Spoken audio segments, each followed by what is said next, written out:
Hello guys, immortal is back के 53 episode के साथ हाजिर हैं।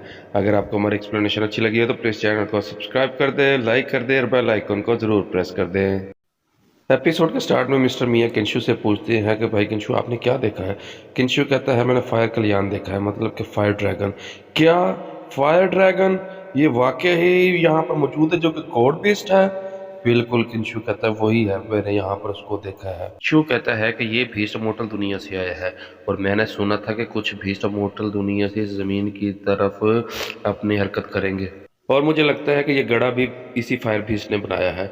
आपका मतलब है कि हजारों साल पहले ये भीष्ट दुनिया पर आ गया था? साथ ही किंशु कहता हाँ बिल्कुल, आप यही कह रहे हैं जो ठीक है। मिस्टर मिया किंशु से पूछता है कि ये हजारों साल पहले ज़मीन पर क्या करने आया था। किंशु कहता है कि अच्छा सवाल किया तुमने, लेकिन ये जितनी इसकी भीष्ट की कल्टीवेशन है, आम इंसान तो हथियारों की मदद से इसका तो कुछ भी नहीं बिगाड़ सकता। किंशु बताता है कि इस ड्रैगन के यहाँ पर ठहरने की वजह ये थी कि एक मोटल दुनिया से एक बंदा जो कल्टीवेशन करता है वो उसके साथ आया था। मैंने यहाँ पे पड़ी हुई चीज़ों को मालूम किया है जो कि वो शख्स इस गार के अंदर छोड़ गया था, और मैंने ये भी मालूम किया कि इस गार के आसपास इतनी जड़ी बूटियाँ और कच्चे धागे क्यों मौजूद हैं। ये बात सुनकर मिस्टर मियाँ हैरान हो जाता है और पूछता है कि किंशु से कि आपको कहने का मतलब है यहाँ पर कोई शख्स ठहरा था जिसने कल्टीवेशन की है। साथ ही किंशु कहता हाँ, और ये धागे और ये जड़ी बूटियाँ वो मोटल दुनिया से लेकर आया था और उसने ये इलाका देखकर इस गढ़े के इलाके से फ़ायदा उठाया और उसने अपनी ये हुकूमत यहाँ पर कायम कर ली। उसको मालूम था कि इस जगह पर कोई भी नहीं आता, इसलिए उसने आसपास हर जगह पर अपनी पावर फैला दी। साथ ही मिस्टर मियाँ कहते हैं कि इससे अच्छा इसलिए आपने मुझे इन धागे और जड़ी बूटियों को हाथ लगाने से मना किया था। मिस्टर मियाँ कहता है कि मैं माजरत के साथ पूछना चाहता हूँ भाई किंशु, क्या आप अपनी ताकत से इसको हरा सकते हैं? किंशु कहता है सच पूछो तो मैं ये नहीं जानता। किंशु मिस्टर मियाँ को बताता है कि जड़ी बूटियाँ और कच्चे धागों के लिए तो मैं इनको छोड़ देता हूँ, लेकिन वो जो कल्टीवेशन करने वाला शख्स है, वो जो अंदर सामान छोड़ गया है, मुझे वो हासिल करना है। और मुझे हासिल करने के लिए वो अगर इसके साथ लड़ना भी पड़ा तो लड़ूंगा। मिस्टर मियाँ किंशु से पूछता है कि उसने क्या छोड़ा है। किंशु बताता है कि वो ड्रैगन के सामने जो दो कुतबे पड़े हैं उनमें से एक कुतबा जो नीचे खाई में है, वो यहाँ पर पड़े रखी हुई सारी जड़ी बूटियाँ और धागों से भी ज़्यादा पावरफुल है। मिस्टर मियाँ किंशु से पूछता है कि वो सब मुझे बताओ कि मुझे क्या करना चाहिए ताकि मैं आपकी मदद करूँ। किंशु कहता है कुछ भी नहीं, बस तुम यहाँ पर खड़े होकर मेरा इंतज़ार करो और मुझे अपनी जो स्पीड है उस पर एतमाद करने दो ताकि मैं जल्दी से ये कर सकूँ। फिर हमें 15 मिनट बाद गार के बाहर का सीन दिखाया जाता है जहाँ मिस्टर मियाँ कहता था कि किंशु कह रहा था कि मैं 5 मिनट में तुम्हारे पास आ जाऊँगा। गार से जाने से पहले का सीन दिखाया जाता है। किंशु कहता है कि वो जो पत्थर है वो जब मैं वहाँ से लेकर आऊँगा तो मैं फ़ौरन आपको दूंगा, तो आपने फ़ौरन ही उसको लेकर पहाड़ से नीचे चले जाना है और मैं यहीं पर रहूँगा क्योंकि मैं अभी यहाँ से नहीं जा सकता। और अगर आप मेरा 20 मिनट तक इंतज़ार करना और अगर मैं वहाँ पर 20 मिनट तक ना आया तो बराए मेहरबानी आप मुझे छोड़कर चुप करके यहाँ से चले जाना। मिस्टर मिया सोचने लग जाता है कि किंशु इस मोटल दुनिया के बारे में बहुत कुछ जानता है। मुझे लगता है कि उसकी असली शनाख्त का इसके साथ कोई ना कोई ताल्लुक है। मिस्टर मिया सोच रहा होता है कि मोटल दुनिया में वापस जाने के लिए वाकई कल्टीवेशन की बहुत ज़रूरत होती है, और मुझे ऐसा लग रहा है कि जितने भी वाकयात हुए ये सारे असल और हकीकत में है। किंशु इस ड्रैगन को देखता है और कहता है ये तो सेम लेवल पर है जब मैंने मोटल दुनिया में माउंटेन बीस्ट को हराया था। अब मेरी कल्टीवेशन इतनी अच्छी नहीं है जितनी कि पहली थी, लेकिन ये है कि अब मैं अपनी कल्टीवेशन की मदद से अपने आप को शैतान में तब्दील कर सकता हूँ, और मुझे ऐसा लगता है कि ये शैतानी पावर है जो ये मुझे मौत के करीब नहीं लेकर जाएगी। और अगर मैंने अपने आप को कल्टीवेशन की मदद से शैतानी जिस्म में तब्दील कर लिया तो खुद तो मैं बहुत ज़्यादा खुशकिस्मत हूँ कि ये पावर मेरे पास है। किंशु कल्टीवेशन की मदद से अपनी बॉडी को शैतानी बॉडी में तब्दील कर लेता है और साथ ही फिर वो आहिस्ता आहिस्ता ड्रैगन की तरफ बढ़ता है और कहता है कि मैं ये ड्रैगन के पास जाऊँ और चुप करके ये सारा सामान उठा लूँ क्योंकि मुझे किसी भी हालत में ये सामान चाहिए। जैसे ही किंशु उस पत्थर के पास पहुंचते हैं तो ड्रैगन अचानक आँख खोल लेता है और साथ ही किंशु चौंक जाता है, और वो उसकी ड्रैगन की पावर की वजह से पुश होता है और वो पीछे की तरफ जाता है और साथ ही जाकर ज़मीन पर धड़ाम जाके गिरता है। किंशु देखता है कि ड्रैगन की तब पावर तो बहुत ज़्यादा है, और जैसे ही ड्रैगन किंशु की तरफ आग फेंकता है तो किंशु चौंक जाता है, कहता है "ले, अब मैं गया, अब मैं क्या करूँ"। इसके बाद हमें मिस्टर मियाँ का सीन दिखाया जाता है जो कि गार के बाहर खड़े होते हैं। वो कहते हैं 20 मिनट हो गए और किंशु अभी तक नहीं आया। फिर अचानक से कार के अंदर से ज़मीन हिलना शुरू हो जाती है। पीछे मुड़ के देखते हैं कि ये क्या हो रहा है और किंशु को कहाँ है, और साथ ही किंशु वहाँ से भाग रहा होता है। ड्रैगन पीछे से उसकी तरफ आग फेंक रहा होता है और किंशु पत्थर फेंकता है मिस्टर मिया की तरफ और कहता है ये पकड़ो और यहाँ से भागो, जल्दी करो। और साथ ही पीछे से ड्रैगन उसकी तरफ आग फेंकता है दोनों की तरफ, कहता है तुम जल्दी जल्दी अपना रास्ता जुदा करो। मिया एक साइड पे हो जाता है, किंशु एक साइड पे हो जाता है, लेकिन वो ड्रैगन किंशु की तरफ जाता है और पीछे से उसके साथ ही वो फायर आग कर देता है और किंशु से बचने के लिए आगे की तरफ थोड़ा सा भागता है। मिस्टर मियाँ भी ये रो देख कर रुक जाते हैं, साथ ही कहते हैं मिस्टर किंशु, और किंशु को फिर गुस्सा आ जाता है और किंशु फिर एक शील्ड बना लेता है और फिर शील्ड बनाने के बाद ड्रैगन पर हमला करता है। उधर ड्रैगन भी अपने फायर के साथ उस पर हमला करते हैं।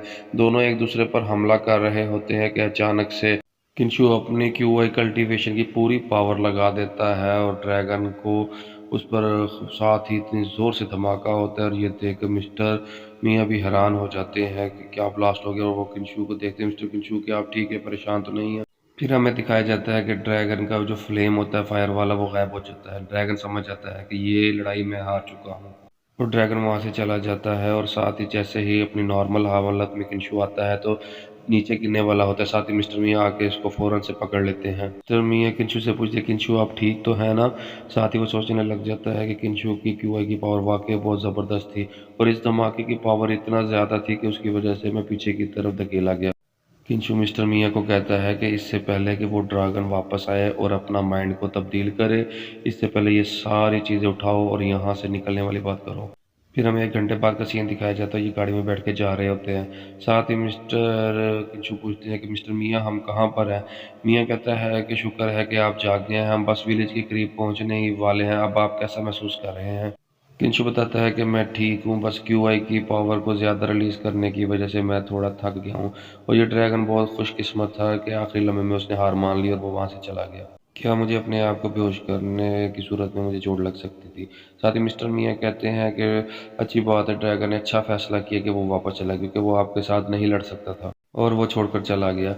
किंशु कहते हैं नहीं, वाकई ही नहीं, असल में अगर ड्रैगन अपनी पूरी पावर का इस्तेमाल करता है तो मुझे नहीं उम्मीद थी कि मैं वहां से बचकर आ सकता था।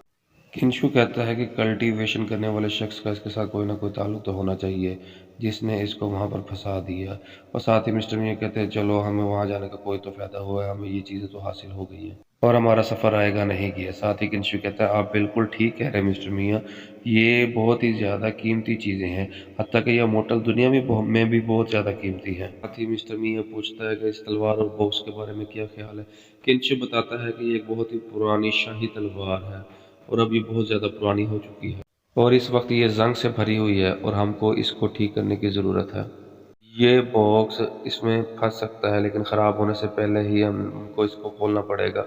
ये सुनकर मिस्टर मियाँ ज़ोर ज़ोर से हंसने लग जाते हैं और कहता है कि एक इम्पोर्टेंट तलवार, और साथ ही कहता है कि आपके साथ रहना है ऐसे जैसे किसी फिल्म के अंदर होना है।